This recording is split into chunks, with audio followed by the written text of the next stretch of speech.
All right, it's time to look at another assignment, the one about creating physics formulas. Of course, they're simple physics formulas, so don't worry. We are looking at considering distance equals rate times time. That's the one that came to mind when I wrote this up. Uh, the one that I remembered in my head. But of course, sometimes you need to figure out what the rate is, or they call that sometimes the speed, right? So what is the calculation for speed when if you're talking about miles per hour? So you'd be talking about, distance per time in that case, right? So there's three ways you can solve this. You can solve it for distance, you can solve it for rate, or you can solve it for time. So you're going to create three functions, one that does each of those three things, one for distance, one for rate, one for time. They're pretty simple calculations once you know how to solve for each one.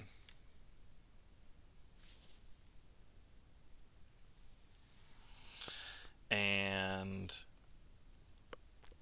um, here's the problems that you have to solve. First of all, you're not asking the user, so you're not getting input this time. This time I'm giving you the information right here in the sheet, and you just need to have a function that can calculate this one, a function that can calculate this one, and the function that can calculate this one.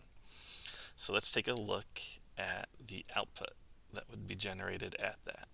And again, you can use my answers here as what should be the correct answers. And if you get something different and you're sure that you're right, then let me know so I can change mine. But if you're going 60 miles per hour for 43 hours, that gets you 2,580 miles, which I believe, if I figured this out correctly, is the distance between here and San Francisco. And so that's how long it would take you to get to San Francisco if you were able to drive at 60 miles per hour the whole time. If you are somebody who can run the 800, if you ran the 800 in track in 3 minutes, well, the 800 is basically a half a mile. It's This is rounded because I used a rounded number to calculate it, but it's very close to a half mile. And 3 minutes is calculated as 0.05 hours, right? Because it's like every 60th of an hour is 1 minute, and so you can do that calculation. So that means you're running at 9.94 miles per hour when you are running that fast. If you happen to be somebody who runs the 800, maybe you want to take this 3 after you calculate it for the assignment and change it to what you get in the 800 and see how fast you run in the 800. So you can tell everybody what your miles per hour is. And then the final one is some wacky numbers. But if you were going somehow 11,000 miles per hour and you were traveling for 4,672 kilometers.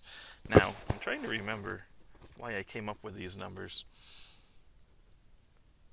And let's see. I don't quite remember.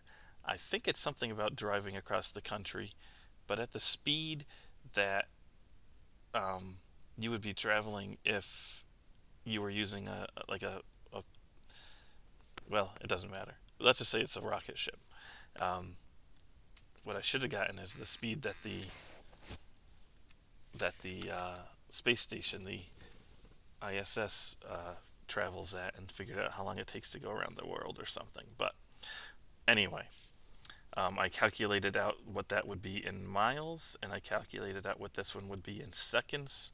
And so we travel 4,672 kilometers in 0.0000733 seconds. Again, I did some rounding functions on mine just to make it so that these numbers didn't go out forever and it was a little bit more readable.